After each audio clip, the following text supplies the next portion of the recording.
physical distancing not only changes our behavior by forcing us to work from home, but it also changes our memory, specifically the recollection of what it's like to work with somebody.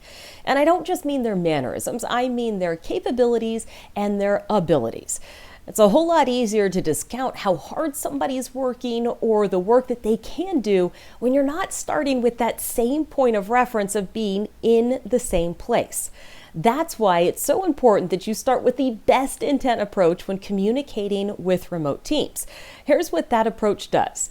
It says that you are starting from a place of knowing that your team is working to their capabilities with the best intent, that they are talented, and that you don't have to prepare for or react to the worst case scenario unless it is absolutely necessary.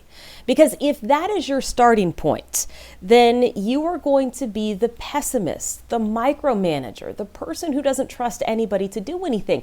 And once those thoughts take hold, once you start thinking that your team can't, won't, or isn't accomplishing what they should, it's really hard to keep your words from following.